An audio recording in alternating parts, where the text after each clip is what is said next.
കൂട്ടുകാരെ, നമ്മൾ ഇന്ന് കറണ്ട് അഫയേഴ്സ് ആണ് പഠിക്കുന്നത്. ഏറ്റവും പ്രധാനപ്പെട്ട 2024 കറണ്ട് അഫയേഴ്സ് നമ്മൾ കൃത്യമായിട്ട് ഓരോ മാസത്തെയും പോയിന്റുകളായിട്ട് പഠിച്ചു പോരുകയാണ്. മന്ത്ലി വൈസ് ക്ലാസ് നമ്മൾ ഇതുവരെ 4 ക്ലാസ്സുകൾ ചെയ്തിട്ടുണ്ട്. 4 ക്ലാസ്സുകൾ കൂട്ടുകാർ നന്നായിട്ട് കാണുകയും പഠിക്കുകയും ചെയ്തിട്ടുണ്ടെന്ന് വിചാരിക്കുന്നു. നമ്മൾ ഇന്ന് 5ാമത്തെ ക്ലാസ് ആണ്. നമുക്ക് നേരിട്ട് ക്ലാസ്സിലേക്ക് കടക്കാം. നോക്കൂ, ഏറ്റവും പ്രധാനപ്പെട്ട ആദ്യത്തെ പോയിന്റ്, രാജ്യത്തെ ആദ്യ സ്കിൽ ഇന്ത്യ സെന്റർ നിലവിൽ വരുന്നത് എവിടെയാണ്? രാജ്യത്തെ ആദ്യ സ്കിൽ ഇന്ത്യ സെന്റർ നിലവിൽ വരുന്നത് സാമ്പൽപൂർ, ഒഡീഷയിലെ സാമ്പൽപൂർ എന്ന് പറയുന്ന സ്ഥലത്താണ്. സ്കിൽ ഇന്ത്യ എവിടെ വരുന്നു? സാമ്പൽപൂരിൽ വരുന്നു. ഒന്ന് പറഞ്ഞു നോക്കി, സ്കിൽ ഇന്ത്യ സാമ്പൽപൂർ. ഇവിടെ നിങ്ങൾക്ക് പിക്ചർ കണ്ടാൽ മനസ്സിലാവും. ഓക്കെ, പിക്ചർ കണ്ടാൽ മനസ്സിലാവും. ഇവിടെ ഒരുപാട് തയ്യൽ മെഷീന്, അതുപോലെ നമ്മുടെ കഴിവ് എന്ന് വെച്ചാൽ പല രൂപത്തിൽ ആളുകൾക്ക് ഇപ്പോൾ പഠിക്കാൻ കഴിവില്ലാത്തവർക്ക് പല രൂപത്തിലുള്ള ജോലികൾ ചെയ്യാനും അവരുടേതായ ഐഡിയ ഉണ്ടാവുമല്ലോ. അപ്പോൾ അത്തരത്തിൽ സാമ്പൽപൂർ ഒഡീഷയിൽ എന്ത് ചെയ്യുകയാണ്? രാജ്യത്തെ ആദ്യത്തെ സ്കിൽ ഇന്ത്യ സെന്റർ എന്ന് പറയുന്ന ഒരു സംവിധാനം വരികയാണ്. സ്കിൽ ഇന്ത്യ സെന്റർ നോട്ട് ചെയ്ത് വെക്കണം, സാമ്പൽപൂർ. കേരളത്തിന്റെ പുതിയ മുഖ്യ വിവരാവകാശ കമ്മീഷൻ, ചീഫ് ഇൻഫർമേഷൻ കമ്മീഷൻ ആരാണ്? ഇപ്പോഴത്തെ കേരളത്തിന്റെ മുഖ്യ വിവരാവകാശ കമ്മീഷൻ വളരെ ഇമ്പോർട്ടൻ്റ് ആണ്. നോക്കൂ, ഹരിയാണ്, വി ഹരി നായർ. ഇനി ഹരിയേട്ടനെ വിളിച്ചാലാണ് നമുക്ക് എന്ത് കിട്ടുക? നമ്മുടെ വിവരങ്ങളൊക്കെ കിട്ടുക. കണ്ട, ഇദ്ദേഹം CM കൈ കൊടുക്കുന്നുണ്ട്. തൊട്ടടുത്ത് നിൽക്കുന്ന ആരാണ്? നമ്മുടെ ഗവർണർ ആരിഫ് മുഹമ്മദ് ഖാൻ ആണല്ലേ. കഴിഞ്ഞ ക്ലാസ് കണ്ടവർക്ക് ഓർമ്മയുണ്ടാവും. 1.24 മിനിറ്റ് അല്ലേ? എന്താണെന്ന് ഞാൻ പറയില്ല, നിങ്ങൾക്ക് കത്തിയുണ്ടാവും. അപ്പോൾ നമ്മുടെ ഗവർണറുടെ കാര്യം പറഞ്ഞു, മുഖ്യമന്ത്രിയുണ്ട്. ഇദ്ദേഹമാണ് നമ്മുടെ ഇപ്പോഴത്തെ പുതിയ കേരളത്തിന്റെ മുഖ്യ വിവരാവകാശ കമ്മീഷണർ. തെറ്റിക്കരുത്, വിശ്വാസ് മേത്ത മാറിയിട്ടുണ്ട്. വി ഹരി നായർ ഉറപ്പായിട്ടും പഠിച്ചു വെക്കണം. നിർബന്ധമായിട്ടും നിങ്ങൾക്ക് ഓർമ്മയുണ്ടാവണം ഈ പേര്. ഇനി വരാൻ പോകുന്ന PSC പരീക്ഷകൾ ഉറപ്പായിട്ടും ഈ ഒരു ചോദ്യം നിങ്ങൾക്ക് പ്രതീക്ഷിക്കാം. വി ഹരി നായർ കേരളത്തിന്റെ ഇപ്പോഴത്തെ മുഖ്യ വിവരാവകാശ കമ്മീഷൻ. സെറ്റാണോ മക്കളെ? സെറ്റാണ്. സംസ്ഥാനത്തെ വില്ലേജ് ഓഫീസുകളിലെ വിജിലൻസ് നടത്തിയ പരിശോധനയാണ് ഓപ്പറേഷൻ സുതാര്യ. ഇപ്പൊ വില്ലേജ് ഓഫീസുകളൊക്കെ നമുക്ക് പറയാറില്ലേ, സുതാര്യമായിരിക്കണം. നമ്മൾ എന്തെങ്കിലും ആവശ്യത്തിന് വേണ്ടിയിട്ട് സർക്കാരിനെ സമീപിക്കുമ്പോൾ, അല്ലെങ്കിൽ സർക്കാരിന്റെ സംവിധാനങ്ങൾ എടുത്ത് പോകുമ്പോൾ, പ്രത്യേകിച്ച് റവന്യൂ ഡിപ്പാർട്ട്മെന്റുമായി ബന്ധപ്പെട്ട് പല ആവശ്യങ്ങൾക്ക് നമ്മൾ ഏറ്റവും അടിത്തട്ടിൽ പോകാറ് വില്ലേജ് ഓഫീസാണ് അല്ലേ. ഇപ്പൊ വില്ലേജ് ഓഫീസിലൊക്കെ പല രൂപത്തിലുള്ള അഴിമതി അല്ലെങ്കിൽ അത്തരം വിഷയങ്ങളൊക്കെ ഉണ്ടാവാറുണ്ട്. ഇപ്പൊ സംസ്ഥാനത്തെ വില്ലേജ് ഓഫീസുകളിൽ വിജിലൻസ് നടത്തിയ പരിശോധനയാണ് ഓപ്പറേഷൻ സുതാര്യ. വിജിലൻസ് ഇടയ്ക്കിടയ്ക്ക് പലതരത്തിലുള്ള ഓഫീസുകളും റെയ്ഡ് നടത്താറുണ്ട്, നമ്മളത് പഠിക്കാറുണ്ട്. ഇപ്പൊ വില്ലേജ് ഓഫീസ് സുതാര്യ, ഓപ്പറേഷൻ സുതാര്യ വില്ലേജ് ഓഫീസുകൾ മറന്നു പോകേണ്ട. വി ഹരി നായറാണ് ഏറ്റവും ഇമ്പോർട്ടൻ്റ് ഈ ഒരു സ്ലൈഡിൽ. അതുപോലെ സ്കിൽ ഇന്ത്യ സെന്റർ വരുന്നത് സാമ്പൽപൂരാണെന്നും പഠിച്ചു വെക്കുക. നോക്കൂ, പ്രധാനപ്പെട്ട മറ്റൊരു പോയിന്റ്, സാമൂഹ്യനീതി വകുപ്പിന് കീഴിൽ കേരള സാമൂഹ്യ സുരക്ഷാ മിഷന്റെ നേതൃത്വത്തിൽ ആരംഭിക്കുന്ന ഡിമെൻഷ്യ സൗഹൃദ കേരളം പദ്ധതി, അതിന്റെ പേരാണ് ഓർമ്മത്തോണി. മറന്നു പോകേണ്ട, ഡിമെൻഷ്യ എന്ന് പറയുന്ന ആ ഒരു രോഗം അല്ലേ. അപ്പൊ ഡിമെൻഷ്യ സൗഹൃദ കേരള പദ്ധതി എന്ന് പറയുന്നത് ഓർമ്മത്തോണിയാണ്. സാമൂഹ്യനീതി വകുപ്പിന് കീഴിൽ കേരള സാമൂഹ്യ സുരക്ഷാ മിഷന്റെ നേതൃത്വത്തിൽ ആരംഭിക്കുന്ന ഡിമെൻഷ്യ സൗഹൃദ കേരളം പദ്ധതി ഓർമ്മത്തോണി, മറക്കേണ്ട, വളരെ ഇമ്പോർട്ടൻ്റ് ആണ്. അടുത്ത പോയിന്റ് നോക്കൂ, അന്തരിച്ച കൊട്ടാരക്കര ഭദ്ര. ശ്രദ്ധിക്കും മക്കളെ, പേരെന്താണ്? കൊട്ടാരക്കര ഭദ്ര. നമ്മുടെ വിട്ടുപിരിഞ്ഞു പോയ ഏറ്റവും പ്രധാനപ്പെട്ട വ്യത്യസ്ത മേഖലയിലുള്ള ആളുകളെ കുറിച്ച് PSC ഇടക്കിടക്ക് ചോദിക്കുന്ന ഒരു ചോദ്യമാണ്, ഇവർ ഏത് മേഖലയുമായി ബന്ധപ്പെട്ടെന്ന്. അപ്പൊ കൊട്ടാരക്കര ഭദ്ര നോക്കൂ, മാഡത്തിനെ കണ്ടോ നിങ്ങൾ പിക്ചർ? അപ്പൊ ഇവര് ഏത് മേഖലയുമായി ബന്ധപ്പെട്ടാണ് കൊട്ടാരക്കര ഭദ്ര എന്ന് ചോദിച്ചാൽ നോട്ട് ചെയ്ത് വെക്കുക, കഥകളിയാണ്. കഥകളി മേഖലയുമായി ബന്ധപ്പെട്ട കഥകളി കലാകാരിയാണ് കൊട്ടാരക്കര ഭദ്ര. ഡിമെൻഷ്യ സൗഹൃദ കേരളം പദ്ധതിയാണ് ഓർമ്മത്തോണി. സാമൂഹ്യനീതി വകുപ്പിന് കീഴിൽ കേരള സാമൂഹ്യ സുരക്ഷാ മിഷന്റെ ഡിമെൻഷ്യ സൗഹൃദ കേരളം പദ്ധതിയാണ് ഓർമ്മത്തോണി, മറക്കണ്ട. ഇത് നോക്കൂ, പരീക്ഷാ സമ്മർദ്ദം അനുഭവിക്കുന്ന കുട്ടികൾക്കും രക്ഷിതാക്കൾക്കുമായി സംസ്ഥാന പൊതുവിദ്യാഭ്യാസ വകുപ്പിന്റെ ഹയർ സെക്കൻഡറി വിഭാഗം ആരംഭിച്ച ടെലി കൗൺസിലിംഗ് പദ്ധതിയാണ് വി ഹെൽപ്പ്. ഞങ്ങള് സഹായിക്കാനുണ്ട്, വി ഹെൽപ്പ്. അപ്പോൾ പരീക്ഷാ പേടിയുള്ള കുട്ടികളെ മാത്രമല്ല, അവരുടെ രക്ഷിതാക്കളെ കൂടിയും എന്താണ് സംസ്ഥാന പൊതുവിദ്യാഭ്യാസ വകുപ്പിന്റെ കീഴിൽ ഹയർ സെക്കൻഡറി വിഭാഗം ആരംഭിച്ച ഒരു ടെലി കൗൺസിലിംഗ് പദ്ധതിയാണ്. അപ്പോൾ നോക്കൂ, ഹയർ സെക്കൻഡറി വിഭാഗം ആരംഭിച്ച ടെലി കൗൺസിലിംഗ് പദ്ധതി ഈ പറയുന്ന കുട്ടികൾക്കും രക്ഷിതാക്കൾക്കും വേണ്ടിയിട്ട് അവർക്ക് പരീക്ഷാ പേടി മാറാൻ വേണ്ടിയിട്ടുള്ള ഒരു പദ്ധതിയാണ്, ടെലി കൗൺസിലിംഗ് പദ്ധതിയാണ് വി ഹെൽപ്പ്. ഒന്ന് നോട്ട് ചെയ്ത് കൊടുക്കുക. പരീക്ഷാ സമ്മർദ്ദം അനുഭവിക്കുന്ന കുട്ടികൾക്കും രക്ഷിതാക്കൾക്കുമായിട്ട്.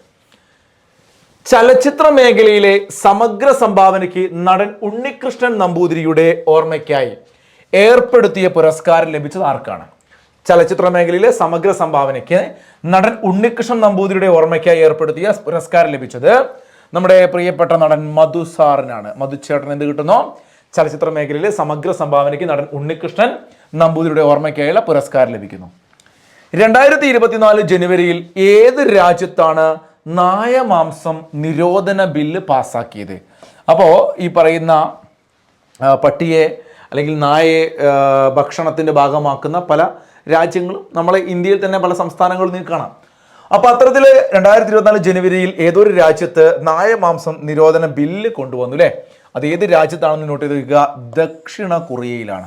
എവിടെയാണ് കൂട്ടുകാരെ? ദക്ഷിണ കൊറിയയിൽ ഇനി മുതൽ ഈ നായമാംസം നിരോധിക്കുകയാണ്. അതിനുവേണ്ടിയുള്ള നിയമം അവിടെ കൊണ്ടുവന്നു. നായമാംസം നിരോധിക്കുന്നത് ദക്ഷിണ കൊറിയയാണ്. 2024 ജനുവരിയിൽ എക്സ്റേ അടക്കമുള്ള കോസ്മിക് കിരണങ്ങളെ കുറിച്ച് പഠിക്കുന്നതിനായി ഐൻസ്റ്റീൻ പ്രോബ്, ശ്രദ്ധിച്ചു വെക്കണം ആ പേര്.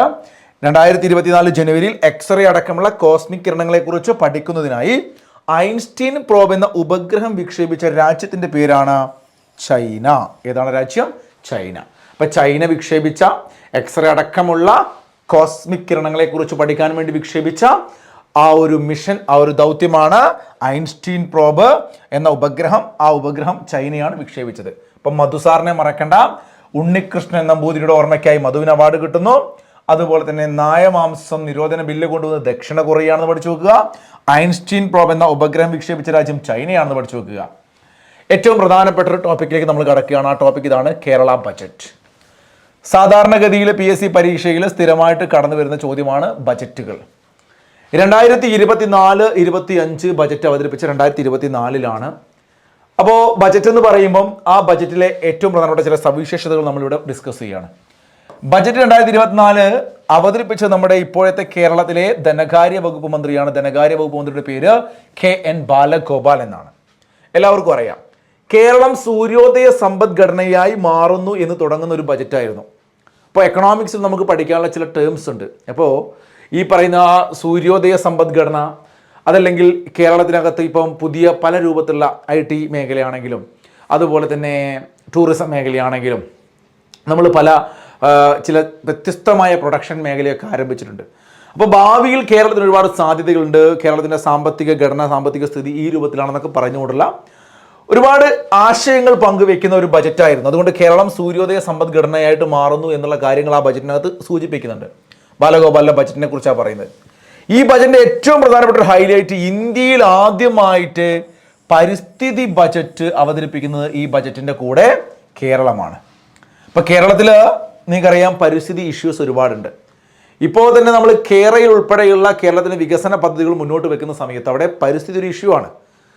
അതുകൊണ്ട് തന്നെ ധനമന്ത്രി വെച്ച അല്ലെങ്കിൽ അവതരിപ്പിച്ച 2024 കേരള ബജറ്റിനകത്ത് നോക്കൂ, വളരെ വളരെ വളരെ ഇമ്പോർട്ടൻ്റ് ആയിട്ട് ശ്രദ്ധിച്ചു വെക്കണം. ഇന്ത്യയിൽ ആദ്യമായി കേരളത്തിൽ പരിസ്ഥിതി ബജറ്റ് അവതരിപ്പിച്ചു എന്ന കാര്യം നോട്ട് ചെയ്ത് വെക്കണം മക്കളെ. അവിടെയാണ് അടുത്തൊരു പ്രധാനപ്പെട്ട പദ്ധതി. ഞാൻ പറഞ്ഞു കേരളയിൽ നിന്ന് ഇപ്പം തന്നെ പറഞ്ഞു അല്ലേ, നമ്മൾ പല പദ്ധതികളും ഇപ്പം ലേറ്റസ്റ്റ് ആയിട്ട് കേരളത്തിൽ വന്നിട്ടുണ്ട്. അതെല്ലാം കെ വെച്ചുള്ള പേര് വെച്ച് നമ്മൾ പഠിക്കണം. കെ ഫോണൊക്കെ നമ്മൾ വിശദമായിട്ട് പഠിച്ചില്ലേ കഴിഞ്ഞ വർഷം കറണ്ട് അഫയേഴ്സിൻ്റെ ടോപ്പിക്ക് പഠിച്ചപ്പം. അപ്പോൾ കെ ലിഫ്റ്റ് എന്ന് പറഞ്ഞു കഴിഞ്ഞാൽ നോക്കൂ, കെ ലിഫ്റ്റ് എന്ന് പറഞ്ഞു കഴിഞ്ഞാൽ ആരെയാണ് ഉയർത്തിക്കൊണ്ടുവരുന്നത്? ലിഫ്റ്റ് ചെയ്യുക അല്ലേ. കേരളത്തിനകത്ത് കുടുംബശ്രീയുമായി ബന്ധപ്പെട്ടുകൊണ്ട് അതിൻ്റെ ഫുൾ ഫോം ഞാൻ ഒന്ന് പറഞ്ഞുതരാം. Kudumbashree livelihood initiative four transformation, അതാണ് ഈ പറയുന്ന കെ ലിഫ്റ്റ്. അപ്പോൾ ഈ കെ ലിഫ്റ്റ് എന്ന് പറയുന്ന സമയത്ത് പ്രത്യേകമായി ഇതൊരു ഉപജീവന പദ്ധതിയാണ്. ഒരു വർഷം കൊണ്ട് 3 ലക്ഷം സ്ത്രീകൾക്ക് പ്രയോജനം ലഭിക്കുമെന്നാണ് കണക്കാക്കുന്നത്. ഒരു വർഷം കൊണ്ട് 3 ലക്ഷം സ്ത്രീകൾ കുടുംബശ്രീ ത്രൂ ആണ് ഇത് ചെയ്യുക. തിരികെ സ്കൂളിൽ എന്ന് പറയുന്ന ഒരു പദ്ധതി നിങ്ങൾ ഈ അടുത്തൊക്കെ പത്രങ്ങളിലൊക്കെ കണ്ടിട്ടുണ്ടാവും അല്ലെ. തിരികെ സ്കൂളിൽ പോവുക. അപ്പൊ അത്തരമൊരു പദ്ധതി ഇതിന്റെ ഭാഗമായിട്ടാണ് അതേക്കുറിച്ചൊക്കെ ഈ ഒരു ബജറ്റിനകത്ത് പരാമർശിച്ചിരുന്നു. അപ്പൊ കുടുംബശ്രീക്കാര് അത്തരം ഒരുപാട് പദ്ധതികൾ ഏറ്റവും നടപ്പിലാക്കാറുണ്ട്. അപ്പൊ കുടുംബശ്രീയുടെ പ്രത്യേകമായൊരു ഉപജീവന പദ്ധതിയാണ് കെ ലിഫ്റ്റ്. ഒരു വർഷം കൊണ്ട് ഏകദേശം 3 ലക്ഷം സ്ത്രീകൾക്ക് ഇതിൻ്റെ ഒരു പ്രയോജനം കിട്ടുമെന്നാണ് വിശ്വസിക്കുന്നത്. ഒരു വർഷം കൊണ്ട് ഏകദേശം 3 ലക്ഷം സ്ത്രീകൾക്ക് പ്രയോജനം കിട്ടും. K lift. അപ്പൊ പ്രത്യേക ഉപജീവന പദ്ധതിയാണ് കെ ലിഫ്റ്റ്. കണ്ടോ നിങ്ങളെ K lift, Kudumbashree livelihood initiative four transformation. അതിൻ്റെ ഒരു കെ ലിഫ്റ്റിൻ്റെ ഒരു ഫുൾ ഫോമാണത്. ഓക്കെ, ഇനി മറ്റൊരു പദ്ധതി കെയർ പദ്ധതി, വാർദ്ധക്യ സൗഹൃദ ഭവനം. രണ്ടും മാറിപ്പോയത്. ആ 2 പദ്ധതികൾ പറയുന്നതിന് മുമ്പായിട്ട് ഒരു പ്രധാനപ്പെട്ട ഒരു സ്ഥാപനത്തെക്കുറിച്ച് പരാമർശിച്ചിരുന്നു ബജറ്റിൽ, ശ്രദ്ധിക്കണം. ഷിഗ എന്ന് പറഞ്ഞാൽ മ്യൂസിയം ഓഫ് എമിനൻസ്. ഇതൊരു വിജ്ഞാന കേന്ദ്രമാണ്. കേരളത്തിലെ ജൈവ വൈവിധ്യം, ചരിത്രം, വാമൊഴി വഴക്കം, നാടോടി പാരമ്പര്യം. അപ്പം നമ്മൾ കേരളത്തിലെ ചരിത്രം പഠിക്കുന്ന സമയത്ത് കേരളത്തിൻ്റെ തനതായ പല മേഖലയുണ്ട് അല്ലേ. അപ്പം നമ്മൾ നാടൻ പാട്ടുകൾ പോലെ തന്നെ വാമൊഴി വഴക്കം, അല്ലെങ്കിൽ കേരളത്തിൻ്റെ ചരിത്രത്തിനകത്തുള്ള ഇത്തരത്തിലുള്ള നാടോടി പാരമ്പര്യങ്ങൾ, കേരളത്തിൻ്റെ ജൈവ വൈവിധ്യം, അത്തരം ചില മേഖലകളെക്കുറിച്ച് ഊന്നൽ കൊടുത്ത് പഠിച്ചുകൊണ്ട് അത്തരം മേഖലയുമായി ബന്ധപ്പെട്ടുകൊണ്ടുള്ള ഒരു വിജ്ഞാന കേന്ദ്രം ആരംഭിക്കാൻ വേണ്ടി 2024-25 ബജറ്റ് തീരുമാനിച്ചു. അത് കോഴിക്കോട് സർവകലാശാലയാണ് ആരംഭിക്കാൻ തീരുമാനിച്ചത്. അതിൻ്റെ പേരാണ് ഷിഗ മ്യൂസിയം ഓഫ് എമിനൻസ്. എവിടെയാണ്? കോഴിക്കോട് സർവകലാശാല. അപ്പൊ ഒരു വിജ്ഞാന കേന്ദ്രം ആരംഭിക്കാൻ വേണ്ടി തീരുമാനിച്ചു. ഷിഗ മറന്നു പോകരുത്. 2024-25 ബജറ്റിനകത്ത് ഷിഗ മ്യൂസിയം ഓഫ് എമിനൻസ് എന്ന വിജ്ഞാന കേന്ദ്രം ആരംഭിക്കാൻ തീരുമാനിച്ചു. അതിൻ്റെ ഒരു പ്രധാനപ്പെട്ട കാതലായ കാര്യങ്ങൾ ജൈവവൈവിധ്യം, ചരിത്രം, വാമൊഴി വഴക്കം, നാടോടി പാരമ്പര്യം തുടങ്ങിയവയാണ്. ഓർത്തു വെക്കുക.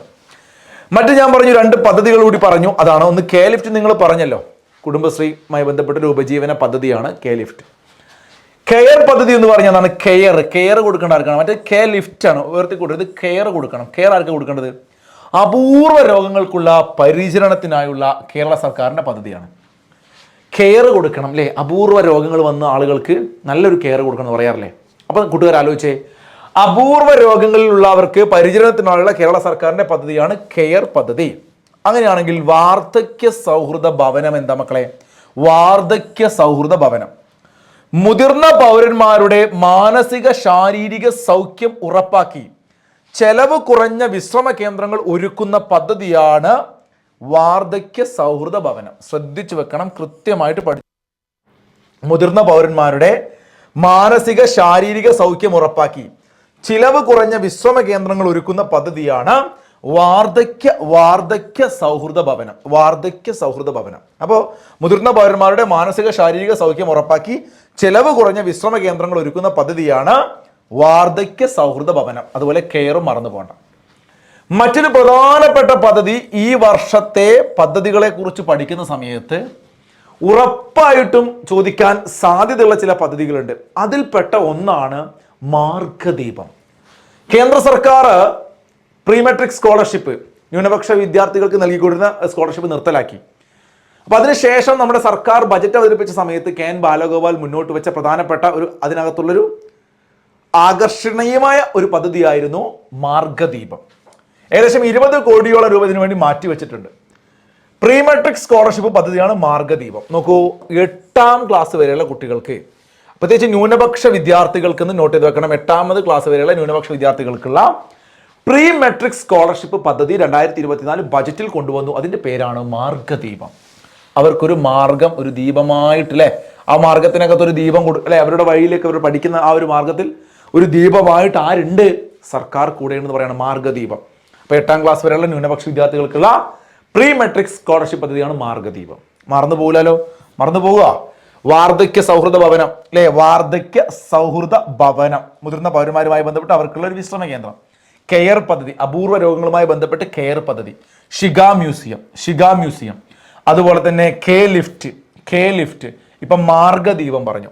ഇനി നോക്കൂ, അടുത്ത പ്രധാനപ്പെട്ട ഒരു പദ്ധതിയാണ് school health and wellness program. ഇത് പഠിക്കുമ്പം പേര് പോലെ അത്ര പെട്ടെന്ന് നമുക്ക് ചെറിയ സിമ്പിൾ പേര് പോലെ അങ്ങനെ എളുപ്പത്തിൽ പഠിച്ചെടുക്കാൻ പറ്റില്ല. എന്നാൽ നിങ്ങൾ നോട്ട് ചെയ്ത് വെക്കുക, school health and wellness program. എന്താണ് ഇത് പറയുന്നത്? കേരളത്തിലെ സ്കൂൾ കുട്ടികൾക്ക് അവരുടെ പ്രദേശത്തെ PHC ആഭിമുഖ്യത്തിൽ ആരോഗ്യ പരിരക്ഷയും പരിശോധനയും അവരുടെ ആരോഗ്യ വിവരങ്ങളുടെ ഒരു ഡാറ്റാബേസ് തയ്യാറാക്കുകയും ചെയ്തുകൊണ്ട് ഫസ്റ്റ് എയ്ഡ് പരിശീലനം നൽകുകയും ചെയ്യുന്ന ഒരു പ്രോഗ്രാമാണിത്. അപ്പോൾ ഒരുപാട് കാര്യങ്ങൾ ഞാനിവിടെ പറഞ്ഞു. നമ്മുടെ കുട്ടികൾക്ക് അവരുടെ തൊട്ടടുത്ത് ഓരോ സ്കൂളിലെ തൊട്ടടുത്ത് ഒരു PHC ഒക്കെ ഉണ്ടാവുമല്ലോ. ആ PHC ഒക്കെ തന്നെ ആഭിമുഖ്യത്തിൽ എന്ത് ചെയ്യാണ് നമ്മുടെ സ്കൂൾ കുട്ടികൾക്ക് അവിടെ വന്നിട്ട് അവരുടെ ആരോഗ്യം കാര്യങ്ങളും അവരുടെ ആരോഗ്യമൊക്കെ പരിശോധിച്ച് അവർക്ക് എന്തെങ്കിലും പ്രശ്നങ്ങൾ അവർക്ക് അസുഖങ്ങളൊക്കെ ഉണ്ടോ അത്തരം കാര്യങ്ങളൊക്കെ ഒരു ഡാറ്റാബേസ് തയ്യാറാക്കുക. അതോടൊപ്പം തന്നെ അവർക്ക് ഫസ്റ്റ് എയ്ഡ് ഇപ്പോൾ സ്കൂളുകളിൽ പലപ്പോഴും ഇപ്പോൾ പാമ്പ് കടിയേറ്റ് കഴിഞ്ഞാൽ അല്ലെങ്കിൽ പെട്ടെന്നൊരു നെഞ്ചുവേദന വന്നു കഴിഞ്ഞാൽ എന്തൊക്കെ ചെയ്യും, അപ്പോൾ അത്തരത്തിലുള്ള ഫസ്റ്റ് എയ്ഡ് പരിശീലനം നൽകുക. ഈ 2 കാര്യങ്ങൾ ചെയ്യുന്നൊരു പ്രോഗ്രാമാണ് school health and wellness program. School health and wellness program ഇതിനെക്കുറിച്ച് കൃത്യമായിട്ട് 2024 ബജറ്റിൽ പറയുന്നുണ്ട്. School health and wellness program ഒന്ന് പറഞ്ഞു നോക്കി എന്താണ്. നമ്മുടെ സ്കൂൾ കുട്ടികൾക്ക് വിദ്യാലയങ്ങൾക്കടുത്തുള്ള PHCകൾ അല്ലേ, ഈ പറയുന്ന പ്രാഥമിക ഹെൽത്ത് സെൻറ്റർ, അത്തരം പ്രാഥമിക ഹെൽത്ത് സെൻറ്റർ അവരെന്ത് ചെയ്യുന്നു, സ്കൂളുകൾ എത്തുകയും കുട്ടികളുടെ ആരോഗ്യം പരിശോധിക്കുകയും അവരെ ചെക്കപ്പ് ചെയ്യുകയും അവർക്ക് വേണ്ട കാര്യങ്ങളൊക്കെ നൽകി അവരുടെ വിവരങ്ങളെല്ലാം ഒരു ഡാറ്റാബേസ്, ഇതൊക്കെയാണ് സ്കൂൾ അവസ്ഥ എന്ന് കൃത്യമായിട്ട് തയ്യാറാക്കി വെക്കുന്നു. അതോടൊപ്പം അവർക്കൊരു ഈ പറയുന്ന ഫസ്റ്റ് എയ്ഡ് പരിശീലനം നൽകുന്നു. ഓക്കെ, പഠിച്ചു വെക്കുക school health and wellness program. ഇവിടെ ശ്രദ്ധിക്കണം, ഇത് ആയുഷ്മാൻ ഭാരത് പദ്ധതിക്ക് കീഴിൽ വരുന്നുണ്ട്. ഇതൊരു സ്റ്റേറ്റ്മെന്റ് ആയിട്ട് ചിലപ്പോൾ ചോദിക്കും. School health and wellness program നമ്മുടെ കേന്ദ്ര സർക്കാരിന്റെ ആയുഷ്മാൻ ഭാരത് പദ്ധതിക്ക് കീഴിൽ വരുന്ന ഒരു പ്രോജക്റ്റാണ്. ഇപ്പൊ കേരള സർക്കാരിന്റെ ഒരു ഇനീഷ്യേറ്റീവിലാണ് നടത്തുന്നതെങ്കിലും ഇത് നമ്മുടെ കേന്ദ്ര സർക്കാരിന്റെ കൂടി പദ്ധതിയുടെ ഭാഗമായിട്ട് വരുന്നുണ്ട്. ആയുഷ്മാൻ ഭാരത് പഠിച്ചു വെക്കണേ. നോക്കൂ, ഈ ഒരു ബജറ്റിൽ തന്നെയുള്ള പ്രധാനപ്പെട്ട മറ്റു പോയിന്റ് ആണ് ടൈഗർ സഫാരി പാർക്ക് പ്രഖ്യാപിച്ചു ബജറ്റിൽ. എവിടെയാണ് കേരളത്തിലെ പുതിയ tiger safari park? Lion safari park നിങ്ങൾക്ക് അറിയാം. അപ്പൊ ഇത് ടൈഗർ സഫാരി പാർക്ക് വരാൻ പോകുന്നത് പെരുവണ്ണാമൊഴിയാണ്. നിങ്ങൾക്ക് കക്കയം ഡാം ഒക്കെ പഠിച്ചിട്ടുണ്ടോ നിങ്ങൾ? കോഴിക്കോട് ജില്ലയിലാണ് പെരുവണ്ണാമൊഴി. കുറ്റ്യാടി ജലവൈദ്യുതി പദ്ധതിയൊക്കെ അതിനോട് ചേർന്ന് കിടക്കുന്നുണ്ട്. അപ്പൊ പെരുവണ്ണാമൊഴി എന്ന് പറഞ്ഞാൽ കോഴിക്കോട് അവിടെയാണ്. പെരുവണ്ണാമൊഴിയാണ് ടൈഗർ സഫാരി പാർക്ക് വരാൻ പോകുന്നത്. ടൈഗർ എവിടെ വരുന്നു? പെരുവണ്ണാമൊഴി വരുന്നു. പെരുവണ്ണാമൊഴി എറണാകുളത്തെ ജുഡീഷ്യൽ സിറ്റി ആക്കി മാറ്റും എന്നൊരു പദ്ധതി, ഒരു പ്രഖ്യാപനം കൂടി ഈ ഒരു ബജറ്റിലുണ്ട്. അപ്പൊ അവിടെ കളമശ്ശേരി നോട്ട് ചെയ്ത് നോക്കണം. നമ്മൾ കഴിഞ്ഞ ക്ലാസ് പറഞ്ഞിട്ടുണ്ട് ഇത്. എന്നാൽ ബജറ്റ് എടുത്ത് പഠിക്കുമ്പോൾ നമ്മൾ ഇത് പഠിച്ചേ പറ്റൂ. കാരണം കളമശ്ശേരി ഉൾപ്പെടുന്ന അല്ലെങ്കിൽ ആ മേഖല, കളമശ്ശേരി എന്ന് പറഞ്ഞു കഴിഞ്ഞാൽ എറണാകുളത്തെ നമ്മുടെ കേരളത്തിലെ ഹൈക്കോടതി ഉൾപ്പെടുന്ന ആ ഒരു മേഖലയെ നമ്മൾ എന്ത് ചെയ്യാൻ പോവുകയാണ്? ജുഡീഷ്യൽ സിറ്റി ആക്കി മാറ്റാൻ പോവുകയാണ്. അത് ആ പ്രദേശമാണ് കളമശ്ശേരി. മറ്റൊരു പ്രധാനപ്പെട്ട പോയിന്റ് ആംനസ്റ്റിയാണ്. ആംനസ്റ്റി 2024. ആംനസ്റ്റി ഇന്റർനാഷണൽ ഒക്കെ നിങ്ങൾ കേട്ടിട്ടുണ്ടാവും. ഇത് ആംനസ്റ്റി 2024 എന്ന് പറഞ്ഞാൽ നോക്കൂ, നമ്മുടെ കേരളത്തിനകത്ത് ബജറ്റ് എന്ന് പറഞ്ഞാൽ നിങ്ങൾക്ക് അറിയാലോ എന്താണ്. അവിടെ ഏറ്റവും പ്രധാനപ്പെട്ടത് നികുതിയാണ്, നികുതിയിലെ വരുമാനങ്ങളാണ്. അപ്പൊ നികുതി കുടിശ്ശിക തിരിച്ചടയ്ക്കൽ പദ്ധതിയാണ് ആംനസ്റ്റി 2024. നികുതി കുടിശ്ശിക തിരിച്ചടയ്ക്കൽ പദ്ധതിയാണ് ആംനസ്റ്റി 2024. 2024 ഡിസംബർ 31 വരെ, ഈ ഒരു വർഷം ഞാൻ ക്ലാസ് എടുക്കുന്നത് 2024 അതുകൊണ്ട് ഈ ഒരു വർഷം ഡിസംബർ 31 വരെ ഇതിന്റെ കാലാവധിയുണ്ട്. നികുതി കുടിശ്ശികയെല്ലാം തിരിച്ചടയ്ക്കാം. അതിന് പല പാക്കേജുകൾ പ്രഖ്യാപിക്കും. നികുതി ഇളവുകൾ ഇപ്പോൾ തിരിച്ചടയ്ക്കുന്ന സമയത്ത് ഓരോരോ അതിനകത്തുള്ള വ്യത്യാസങ്ങളും ആനുകൂല്യങ്ങളും ഒക്കെ പറഞ്ഞുകൊണ്ട് ആളുകളെ പരമാവധി നികുതി അടയ്ക്കാൻ പ്രോത്സാഹിപ്പിക്കുന്ന രൂപത്തിലുള്ള ഒരു പദ്ധതിയാണ് ആംനസ്റ്റി 2024. ആംനസ്റ്റി 2024 നികുതി കുടിശ്ശിക തിരിച്ചടയ്ക്കൽ പദ്ധതിയാണ്. കാലാവധി 2024 ഡിസംബർ 31 വരെയാണ്. ഓക്കെ, ഇവിടെ നിങ്ങൾക്കൊരു അരി കാണാം അല്ലേ, ചാക്കിന്റെ മുകളിൽ K റൈസ്. നോക്കൂ, ഈ ബജറ്റുമായി ബന്ധപ്പെട്ടിട്ടല്ല ഞാനിത് കൊടുത്തത്. ബജറ്റിനൊക്കെ ശേഷം നമ്മുടെ കേരളത്തിനകത്ത് ഇൻട്രൊഡ്യൂസ് ചെയ്ത ഒരു പുതിയ അരിയാണിത്. ഭാരത് റൈസ് എന്ന് പറഞ്ഞുകൊണ്ട് കേന്ദ്ര സർക്കാർ നമ്മുടെ പാർലമെന്റ് ഇലക്ഷനൊക്കെ ഒരു മാസം മുമ്പാണ് ഇത് വരുന്നത്. അപ്പോൾ ഇത് ബജറ്റുമായിട്ട് ബന്ധപ്പെട്ടിട്ടല്ല നിങ്ങൾ പഠിക്കുന്നത്. ബജറ്റ് ഏകദേശം ഇവിടെ വെച്ച് തീർന്നു. ബജറ്റുമായി ബന്ധപ്പെട്ട പോയിന്റുകൾ ഇവിടെ വെച്ച് തീർന്നു. അതിനുശേഷം ഞാൻ പറയാൻ പോകുന്ന പോയിന്റ് ആണിത്. കേരളം പുറത്തിറക്കുന്ന പുതിയ അരിയാണ് K റൈസ് അഥവാ ശബരിയാണിത് ഓൺ ചെയ്യുന്നത്. അപ്പൊ ശബരി K റൈസ് ആണ്. ഔദ്യോഗികമായി ഉദ്ഘാടനം ചെയ്തത് 2024 മാർച്ച് 13 ഞാൻ പറഞ്ഞല്ലോ. അപ്പോൾ ബജറ്റിന് ശേഷമാണ് നിങ്ങൾ കൃത്യമായിട്ട് പഠിച്ചു നോക്കുക. നമ്മുടെ മുഖ്യമന്ത്രി K റൈസ് ഔദ്യോഗികമായി ഉദ്ഘാടനം ചെയ്യുന്നത് 2024 മാർച്ച് 13 ആ ഡേറ്റ് കൂട്ടുകാരൊന്ന് ശ്രദ്ധിക്കണം. 2024 മാർച്ച് 13 K റൈസ് വരുന്നു കേട്ടോ. K rice. ഓക്കെ. അന്തരിച്ച കലാമണ്ഡലം കേശവൻ നമ്പീശൻ ഏത് മേഖലയിൽ പ്രശസ്തനാണ്? നോക്കൂ, കൊട്ടാരക്കര ഭദ്ര നമ്മളിപ്പോൾ പഠിച്ചിരുന്നു കഥകളിയാണെന്ന്, നേരത്തെ നമ്മൾ പഠിച്ചില്ലേ. അപ്പൊ അന്തരിച്ച കലാമണ്ഡലം കേശവൻ നമ്പീശനും ഭദ്രയും ഒക്കെ കഥകളിയാണ്. കേശവൻ നമ്പീശൻ വളരെ ഇമ്പോർട്ടൻ്റ് ആണ്. ഇപ്പൊ കലാമണ്ഡലം കേശവൻ നമ്പീശൻ ഇമ്പോർട്ടൻ്റ് അല്ല എന്നല്ല. കൊട്ടാരക്കര ഭദ്ര, കലാമണ്ഡലം കേശവൻ നമ്പീശൻ ഇതൊക്കെ ഇമ്പോർട്ടൻ്റ് ആണ്. പക്ഷെ വളരെ ഇമ്പോർട്ടൻ്റ് ആയിട്ട് നിങ്ങൾ ശ്രദ്ധിച്ചു വെക്കേണ്ട ഒരു പേരാണ് A. രാമചന്ദ്രൻ. 2024 ഫെബ്രുവരിയിൽ അന്തരിച്ച A. രാമചന്ദ്രൻ ഇദ്ദേഹമാണ്. അദ്ദേഹം A. രാമചന്ദ്രൻ. ഇതാണ് കേശവൻ നമ്പീശൻ, മറന്നു പോകണ്ട. എ രാമചന്ദ്രൻ ഏത് മേഖലയിൽ പ്രശസ്തനായ വ്യക്തിയാണെന്ന് ചോദിച്ചാൽ രാമചന്ദ്രനെ നിങ്ങൾ മനസ്സ് കേട്ടുക. ഇദ്ദേഹം വരച്ച ചിത്രങ്ങൾ കണ്ട നിങ്ങൾ, ഇദ്ദേഹം ഒരു ചിത്രകലയുമായി ബന്ധപ്പെട്ട വ്യക്തിയാണ്. അതല്ലെങ്കിൽ ശില്പിയാണെന്ന് പഠിച്ചു വെക്കുക. ശില്പിയാണ്, ചിത്രകലാ ശില്പി. ആലോചിച്ച് വെക്കുക. എ രാമചന്ദ്രൻ. എ രാമചന്ദ്രൻ ചിത്രകലാശില്പി. കലാമണ്ഡലം കേശവൻ നമ്പീശൻ കഥകളി. ഓക്കെ ആണോ? കഥകളി. കൊട്ടാരക്കര ഭദ്ര കഥകളി. യെസ്. ലോകത്തിലെ ആദ്യത്തെ മൊബൈൽ ഫ്ലോട്ടിംഗ് ഫയർ സ്റ്റേഷൻ നിലവിൽ വരുന്നത്. മൊബൈൽ ഫ്ലോട്ടിംഗ് ഫയർ സ്റ്റേഷൻ വളരെ ആധുനിക സംവിധാനങ്ങൾ ഉപയോഗിച്ചുകൊണ്ട് ലോകത്തെ ഞെട്ടിക്കുന്ന, ഇപ്പൊ ഏറ്റവും കൂടുതൽ പെട്ടെന്ന് ടൂറിസ്റ്റുകളൊക്കെ ആകർഷിക്കുന്ന മനോഹരമായ ഒരു സിറ്റിയാണ് ദുബായ്. അവിടെ ക്ഷണവേഗത്തിൽ ഈ ഫയർ എഞ്ചിനൊക്കെ ഓടിയെത്തണമല്ലോ. അപ്പം മൊബൈൽ ഫ്ലോട്ടിംഗ് ഫയർ സ്റ്റേഷൻ കൂടി വരികയാണ് അവിടെ. അതാണ് ആലോചിക്കേണ്ടത്. ദുബായിൽ ലോകത്തിലെ ആദ്യത്തെ മൊബൈൽ ഫ്ലോട്ടിംഗ് ഒഴുകുകയാണ് ഫയർ സ്റ്റേഷൻ. ആലോചിക്കുക അല്ലേ? ഇപ്പം നമുക്ക് അങ്ങനെ പെട്ടെന്ന് ഇപ്പോൾ വെള്ളത്തിലൂടെയൊക്കെ കിട്ടുന്നുള്ള ഒരു സംവിധാനമൊക്കെ അവിടെ ഉണ്ട്. നിങ്ങൾ മനസ്സ് കയറ്റി പഠിക്കുക. ദുബായ് കേട്ടോ. ഓക്കെ. ലോകത്തിലെ ആദ്യത്തെ മൊബൈൽ ഫ്ലോട്ടിംഗ് ഫയർ സ്റ്റേഷൻ നിലവിൽ ദുബായിലാണ്. നോക്കൂ മക്കളെ, സംസ്ഥാന ചലച്ചിത്ര അക്കാദമി സംഘടിപ്പിക്കുന്ന 5ാമത് അന്താരാഷ്ട്ര വനിതാ ചലച്ചിത്ര മേളയ്ക്ക് ആതിഥേയത്വം വഹിക്കുന്ന ജില്ല എറണാകുളം ജില്ലയാണ്. സംസ്ഥാന ചലച്ചിത്ര അക്കാദമി സംഘടിപ്പിക്കുന്ന 5ാമത് അന്താരാഷ്ട്ര വനിതാ ചലച്ചിത്ര മേളയ്ക്ക് ആതിഥേയത്വം വഹിക്കുന്ന ജില്ല എറണാകുളം ജില്ലയിലാണ് ഈ പറയുന്ന അന്താരാഷ്ട്ര വനിതാ ചലച്ചിത്ര മേള നടക്കുന്നത്. സെറ്റാണോ? ഇന്റർനാഷണൽ ലെവലിൽ നടക്കുന്ന ഒരു ചെറിയ ഇവന്റ് ആണ് അന്താരാഷ്ട്ര വനിതാ ചലച്ചിത്ര മേള. ഓക്കെ. ഹരിത ഹൈഡ്രജൻ ഉൽപ്പാദിപ്പിക്കുന്ന ലോകത്തിലെ ആദ്യ വിമാനത്താവളമാകുന്നത് കൊച്ചി വിമാനത്താവളമാണ്. സിയാൽ അല്ലേ?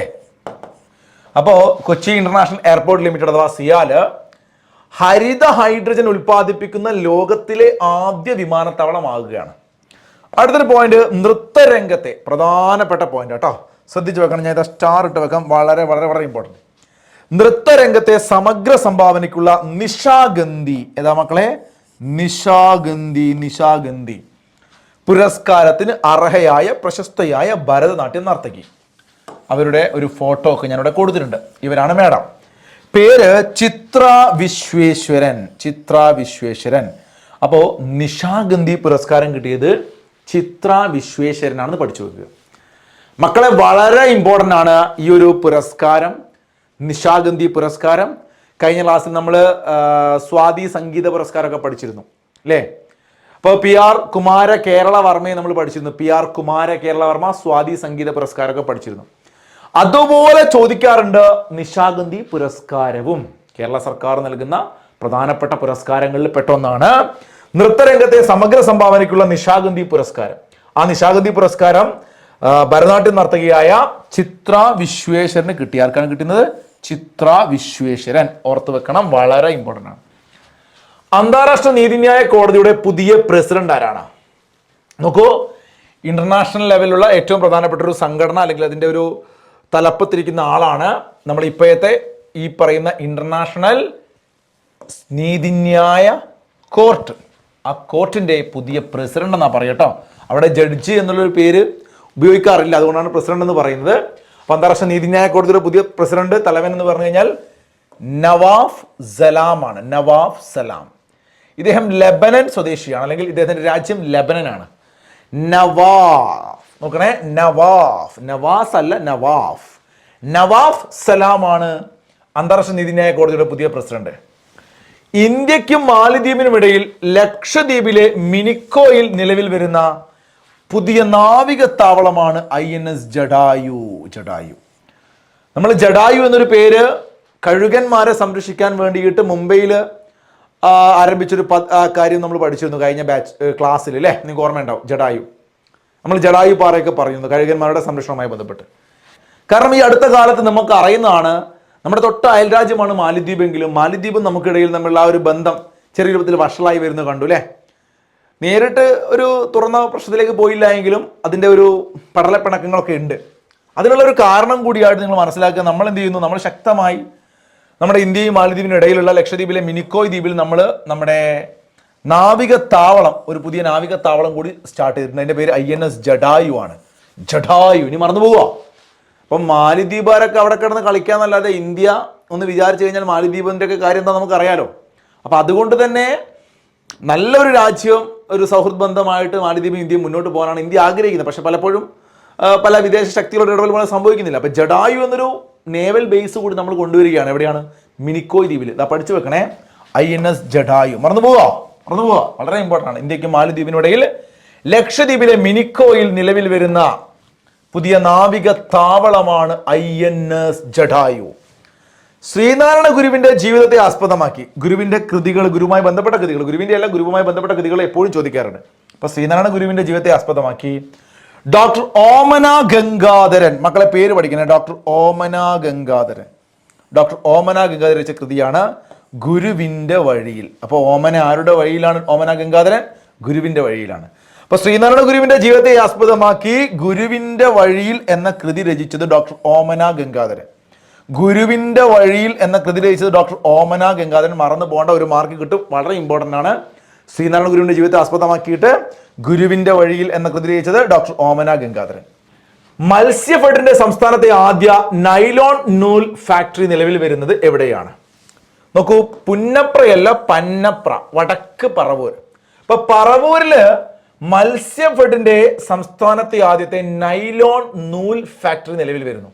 നൈലോൺ നൂൽ ഫാക്ടറി എവിടെ വരുന്നു ചോദിച്ചു കഴിഞ്ഞാൽ മത്സ്യഫെഡിന്റെ സംസ്ഥാനത്ത് പന്നപ്രയിൽ വരുന്നു. എവിടെ വരുന്നു? പന്നപ്ര, പറവൂരിലാണ് കേട്ടോ, വടക്കൻ പറവൂരിലാണ് പന്നപ്ര. കവി A അയ്യപ്പന്റെ ഓർമ്മയ്ക്കായി അയനം സാംസ്കാരിക വേദി ഏർപ്പെടുത്തിയ കവിതാ പുരസ്കാരത്തിന് അർഹനായത് അനിതാ തമ്പിയാണ്. ആരാണ്? അനിതാ തമ്പി. അപ്പൊ അനിതാ തമ്പി ഇതാണ് നമ്മുടെ ആ ഒരു കവയത്രി. കവി A അയ്യപ്പന്റെ ഓർമ്മയ്ക്കായി അയനം സാംസ്കാരിക വേദി, ശ്രദ്ധിക്കണേ, കവി A അയ്യപ്പന്റെ ഓർമ്മയ്ക്കായി അയനം സാംസ്കാരിക വേദി ഏർപ്പെടുത്തിയ കവിതാ പുരസ്കാരത്തിന് അർഹയായതാണ് മാഡം അനിതാ തമ്പി. കവി A അയ്യപ്പന്റെ ഓർമ്മയ്ക്കായി അനിതാ തമ്പി. ഇവരുടെ കൃതി ഒന്ന് നോട്ട് ചെയ്ത് വെക്കണം. എന്താ? മുരിങ്ങ വാഴ കറിവേപ്പ്. നല്ല രസമുള്ള പേരല്ലേ, അനിതാ തമ്പി. ഒന്ന് ആലോചിച്ചേ, കവി A അയ്യപ്പന്റെ ഓർമ്മയ്ക്കായി, കവി A അയ്യപ്പന്റെ ഓർമ്മയ്ക്കായിട്ട് അതാരാണ് കൊടുക്കുന്നത് പഠിച്ചില്ലെങ്കിൽ കുഴപ്പമില്ല. അയനം സാംസ്കാരിക വേദി കൊടുക്കുന്ന ഒരു പുരസ്കാരം കവി A അയ്യപ്പന്റെ ഓർമ്മയ്ക്ക് ആർക്ക് കിട്ടുന്നു? അനിതാ തമ്പിക്ക് കിട്ടുന്നു. അനിതാ തമ്പിയുടെ കൃതി ഏതെന്ന് ചോദിച്ചു കഴിഞ്ഞാൽ നല്ല രസകരമായ കൃതിയാണ് മുരിങ്ങ വാഴ കറിവേപ്പ്. നമ്മുടെ അടുക്കളത്തോട്ടത്തിൽ നമ്മൾ വെക്കാൻ, അല്ലെങ്കിൽ നമ്മുടെ പറമ്പിലൊക്കെ നമ്മൾ വെക്കേണ്ട സാധനം. ഒന്ന് മുരിങ്ങക്കായ അല്ലേ, മുരിങ്ങേൻ്റെ ഇലയൊക്കെ നല്ലതല്ലേ. അതുപോലെ തന്നെ കറിവേപ്പില വളരെ ഇമ്പോർട്ടൻ്റ് ആണ്. വാഴ, അപ്പം നല്ല രസമാണ് പഠിക്കാൻ. മുരിങ്ങ, വാഴ, കറിവേപ്പ്, ഇത് മൂന്നുകൂടിയും എന്താക്കാം, നമുക്ക് ഭക്ഷണത്തിന് ഭാഗമായിട്ട് വീട്ടിൽ ഓരോരോ വിഭവങ്ങൾ ഉണ്ടാക്കാം അല്ലേ. ഇന്ത്യയിൽ ആദ്യമായി ലൈഫ് ഗാർഡുകൾക്ക് ഇൻഷുറൻസ് ഏർപ്പെടുത്തുന്ന സംസ്ഥാനം. നമുക്കറിയാം, പല മുന്നേറ്റങ്ങളും അല്ലെങ്കിൽ സാമൂഹ്യ ജീവിതത്തിൽ കൊണ്ടുവരുന്ന പല നല്ല തീരുമാനങ്ങളും ജനങ്ങൾക്ക് നേരിട്ട് പ്രത്യക്ഷത്തിൽ ഗുണം ചെയ്യുന്ന പല കാര്യങ്ങളും ആദ്യം കൊണ്ടുവരുന്നത് നമ്മുടെ കേരളമാണ്. അപ്പോൾ അത്തരത്തിൽ ഇന്ത്യയിൽ ആദ്യമായി ലൈഫ് ഗാർഡുകൾക്ക് ഇൻഷുറൻസ്, കാരണം അവരുടെ ലൈഫ് വെച്ചിട്ടുള്ള കളിയല്ലടാ, അത് അത്രയ്ക്ക് ഇമ്പോർട്ടൻ്റ് അല്ലേ. അപ്പോൾ അതുകൊണ്ട് തന്നെ ഇന്ത്യയിൽ ആദ്യമായി ലൈഫ് ഗാർഡുകൾക്ക് ഇൻഷുറൻസ് ഏർപ്പെടുത്തുന്ന സംസ്ഥാനമായി മാറിയത് കേരളമാണെന്ന് ഓർത്തു വെക്കുക. സംസ്ഥാനത്ത് ഏറ്റവും കൂടുതൽ പച്ചത്തുരുത്തുകളുള്ള ജില്ല ചോദിച്ചാൽ മക്കളെ നിങ്ങൾ കൃത്യമായിട്ട് പഠിക്കണം, അത് കാസർഗോഡ് ജില്ലയാണ്. സംസ്ഥാനത്ത് ഏറ്റവും കൂടുതൽ പച്ചത്തുരുത്തുകളുള്ള ജില്ല കാസർഗോഡാണ്. 2024 ഫെബ്രുവരിയിൽ പഞ്ഞിമിഠായി നിരോധനം ഏർപ്പെടുത്തിയ ഇന്ത്യൻ സംസ്ഥാനം. അപ്പം നമ്മൾ പൊതുവെ ചെന്നൈയിലെ മറീന ബീച്ച് അല്ലെങ്കിൽ അത്തരം സ്ഥലങ്ങളൊക്കെ പോയി കഴിഞ്ഞാൽ അവിടെ പഞ്ഞിമിഠായി ഒരുപാട് ഇങ്ങനെ മണി അടിച്ചുകൊണ്ടല്ലേ, അവിടെ ഈ കളറിട്ടുകൊണ്ട് ഭയങ്കര മാരകമായ, കുട്ടികൾക്കൊക്കെ ഭയങ്കര പ്രശ്നം ഉണ്ടാകുന്ന സാധനം കേട്ടോ പഞ്ഞിമിഠായി. അപ്പോൾ ഇതൊക്കെ നമ്മൾ ഒരിക്കൽ പഠിച്ചാൽ പിന്നെ മറന്നു പോകില്ല, കാരണം നമ്മളെ ജീവിതമായിട്ട് ബന്ധപ്പെട്ട് കിടക്കണം. പഞ്ഞിമിഠായി ആദ്യം നിരോധിച്ച സംസ്ഥാനം ചോദിച്ചാൽ മനസ്സിലേക്ക് വരും തമിഴ്നാട്, അവിടെ പോയാൽ കിട്ടില്ല. ഊട്ടി കൊടൈക്കനാൽ പോയാൽ പഞ്ഞിമിഠായി കിട്ടില്ല. ആലോചിക്കുക, നമ്മുടെ നാട്ടിൽ എപ്പോഴുണ്ട്, ഇവിടെ എപ്പോഴാണോ നിരോധിക്കാവോ. അപ്പോൾ ഫെബ്രുവരിയിൽ പഞ്ഞിമിഠായി നിരോധനം ഏർപ്പെടുത്തിയ ഇന്ത്യൻ സംസ്ഥാനം തമിഴ്നാട്.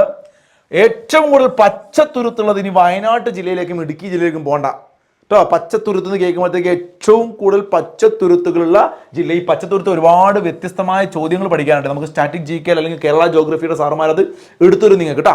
ഞാൻ അതുകൊണ്ടാണ് ഇപ്പോൾ അത് പറയാത്തത്. ഇപ്പോൾ സംസ്ഥാനത്ത് ഏറ്റവും കൂടുതൽ പച്ചത്തുരുത്തുകളുള്ള ജില്ല കാസർഗോഡാണെന്ന് കൃത്യമായിട്ട് പഠിക്കാം. ആവശ്യക്കാർക്ക് ചോറ്റുപാത്രങ്ങളിൽ ഉച്ചഭക്ഷണം എത്തിക്കാൻ കുടുംബശ്രീ ആരംഭിക്കുന്ന ഓൺലൈൻ ഭക്ഷണ വിതരണ സംവിധാനം. നല്ല രസമുള്ള ചോദ്യം അല്ലേ. നോക്കൂ, ആവശ്യക്കാർക്ക് ചോറ്റുപാത്രങ്ങളിൽ ഉച്ചഭക്ഷണം എത്തിക്കാൻ കുടുംബശ്രീ ആരംഭിക്കുന്ന ഓൺലൈൻ ഭക്ഷണ വിതരണ സംവിധാനം, അതിന്റെ പേരാണ് ലഞ്ച് ബെൽ. അപ്പൊ ശ്രദ്ധിച്ചു വെക്കുക, രസമുള്ള പേരല്ലേ ലഞ്ച് ബെല്ല്. നമ്മൾ സ്കൂളൊക്കെ ഉപയോഗിക്കുന്ന ലഞ്ച് ബെൽ അടിച്ചു എന്ന് പറയല്ലേ. അപ്പോൾ ആവശ്യക്കാർക്ക് ചോറ്റുപാത്രങ്ങളിൽ ഉച്ചഭക്ഷണം.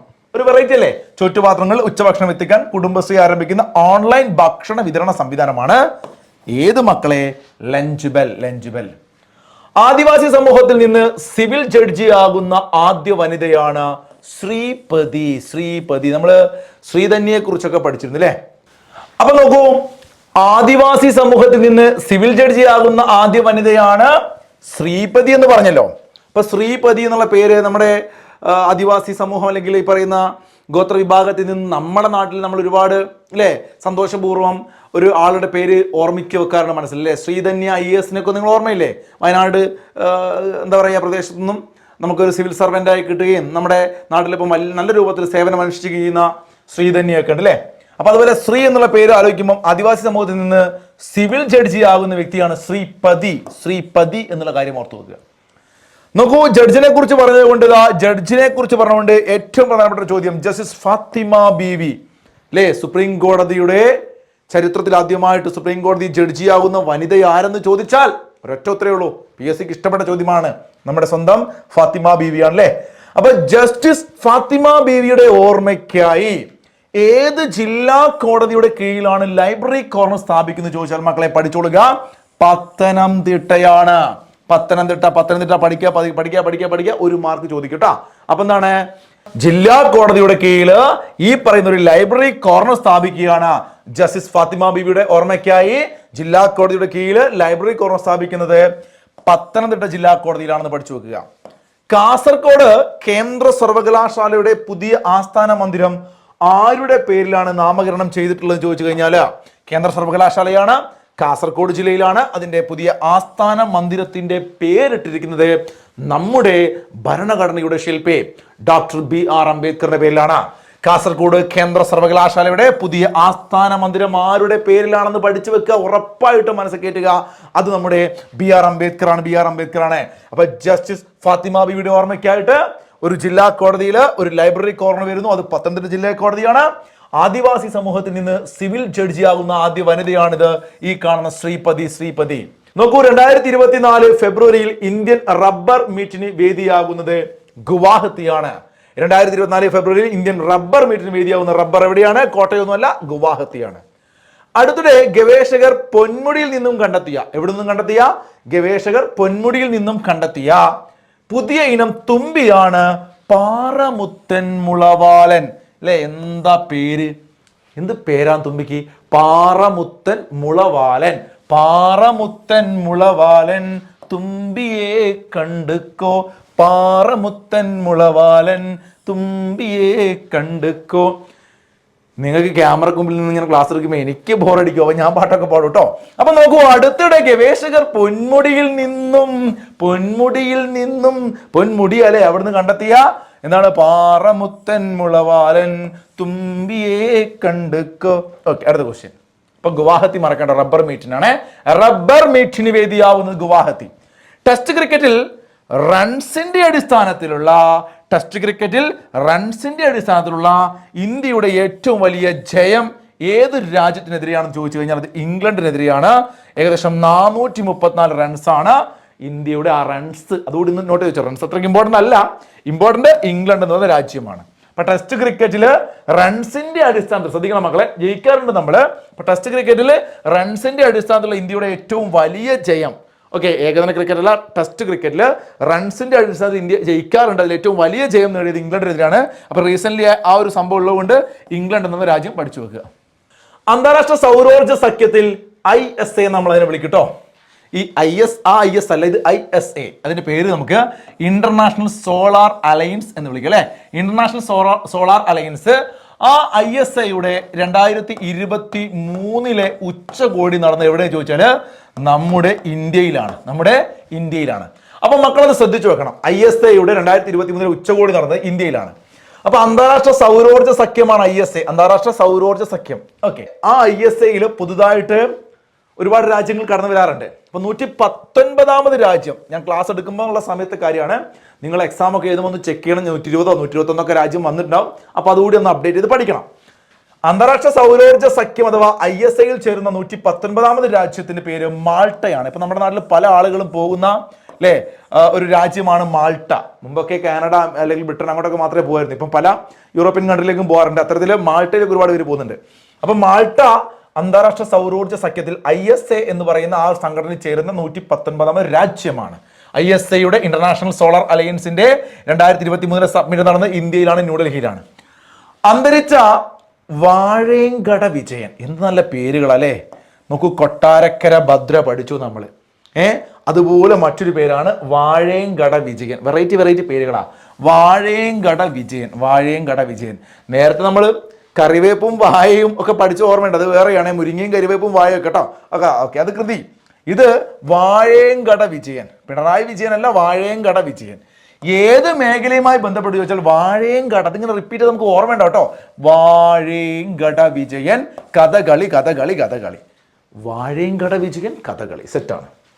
2024 ഫെബ്രുവരിയിൽ ഇന്ത്യയും മാലിദ്വീപും ശ്രീലങ്കയും, 3 നാളെ ഞാൻ അങ്ങോട്ട് റൗണ്ട് ചെയ്തു. ഇന്ത്യയും മാലിദ്വീപും ശ്രീലങ്കയും തമ്മിൽ നടക്കുന്ന ത്രിരാഷ്ട്ര നാവികാഭ്യാസമാണ് ദോസ്തി 16. ദോസ്തി 16 മറന്നു പോവാ.